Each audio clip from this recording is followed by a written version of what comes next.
રાજકોટના ward number 11 માં ખરાબ રસ્તાને લઈને લોકોમાં રોષ જોવા મળ્યો।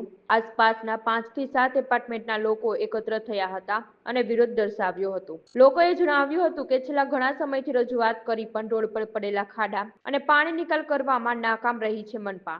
નેતા જ્યારે આવે ત્યારે રોડ બને પણ ટેક્સ આપતા લોકોને સુવિધા મળતી નથી। મનપાએ અનેક વખત રજૂઆત કરી છતાં હોવા કાંઈ જ કાર્યવાહી કરવામાં આવતી નથી। કોર્પોરેટરો ફોન ઉપાડતા નથી। 7 દિવસમાં રસ્તા રિપેર કરવામાં નહીં આવે તો આંદોલન પર ઉતરશું તેવી લોકોએ ચીમકી ઉચ્ચારી। અમે બધા ભેગા એટલા માટે થયા છીએ કારણ કે અત્યારે તમે જોઈ શકો છો કે કેવા રસ્તા છે।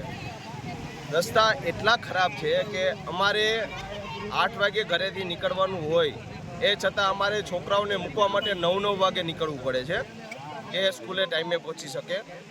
પ્લસ અમારા છોકરાઓ અમારા ઘરવાળાઓ બધાય ઘણા બધા અહીંયા પડે છે।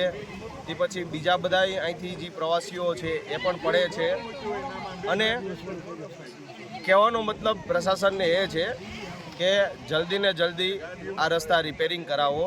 જો તમે જલ્દી ને જલ્દી આ વસ્તુ રિપેરિંગ નહીં કરાવો 7 દિવસની અંદર તો અમે પછી હવે રસ્તા રોકવા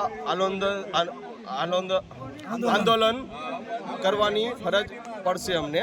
જેથી કરીને નમ્ર વિનંતી છે અમારી કે તમે જલ્દી ને જલ્દી રસ્તા રિપેરિંગ કરાવો અને રિપેરિંગ એવી રીતના કરાવજો કે જેથી કરીને પાછું અમારે તમને કહેવું ના પડે। જેથી કરીને હમણાં થોડાક ટાઈમ પહેલાં કીધું હતું તો એક જેસીબી આવ્યું, અડધો કલાક ખાલી રહ્યું, અડધો કલાકમાં રહી અને વહી ગયું અને હતું એના કરતાં પણ બહુ ખરાબ કર્યું।